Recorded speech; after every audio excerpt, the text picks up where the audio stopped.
And for more on this, we're now being joined by Adrian Calamel, fellow at the Arabian Peninsula Institute, a scholar on terrorism and Middle Eastern affairs, with a forthcoming book on Hezbollah. And well, he's joining us live from New York. Welcome to the show, sir. I want to first start by asking you that talks have resumed in Egypt after Netanyahu rejected Hamas's Gaza ceasefire proposal. Meanwhile, Netanyahu has further instructed his team, who is visiting Egypt for the proposed ceasefire deal, to be adamant on their demands. Meanwhile, Hamas says that the incursion in Rafah will undermine ceasefire talks in such a complex backdrop. Do you think that the two warring sides will finally be able to perhaps bridge the remaining gaps? Thank you for having me, first of all. And I do not believe that they will be able to reach the remaining gaps. And here's why. It doesn't come down to Israel. For me, it comes down to Hamas will reject any deal, and they have rejected any deal, every deal. The recent deal that was widely reported that Israel rejected, Israel wasn't ever party to the talks. This was a deal that was crafted up in a back room, and then without Israel's consent, the language was changed on it and then floated across. And then Israel said, no, we've never agreed to this. We never even seen this document. So let's start with that. And then we can move on to the ceasefire talks. When we talk about ceasefire or a permanent ceasefire, which is always in the Hamas language, they have been quite clear that they plan on carrying out these attacks in wave after wave after wave.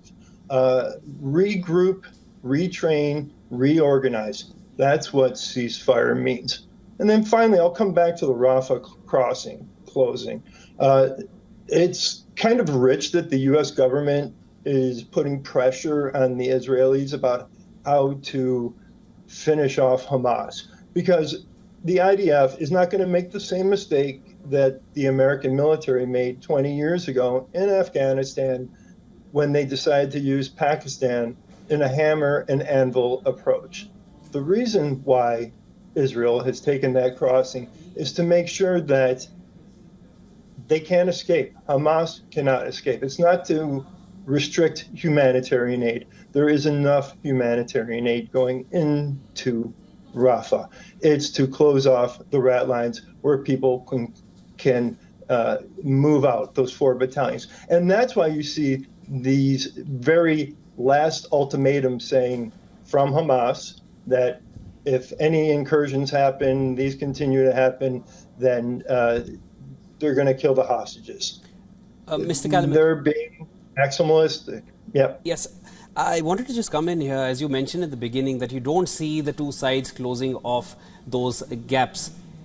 Now, if there is no truce, there is no ceasefire, US still feels hopeful. They are still positive about what may come out from the talks in Cairo. But as of course I can make out from what you feel, that you don't see that coming across. What's next? I mean, are they just going to go through Rafah the way they've gone through the entire Gaza Strip at the moment, because the understanding how Hamas regroups? What's next?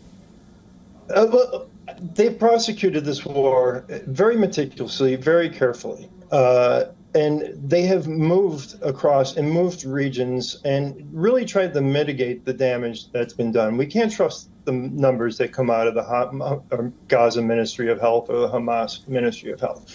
Now it's in Rafah. The United States, for me, they should really be backing this venture, this last move to finish off this terrorist organization, take out their leaders, and to work towards a redevelopment plan. Because the Palestinians will never be safe under Hamas.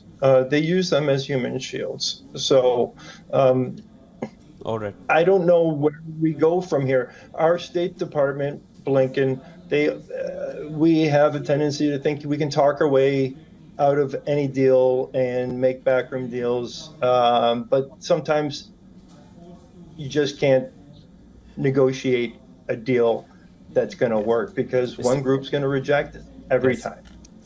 All right, that was Adrian Calamel joining us and sharing all his insights on World DNA. Thank you so much for joining in, Mr. Gallant.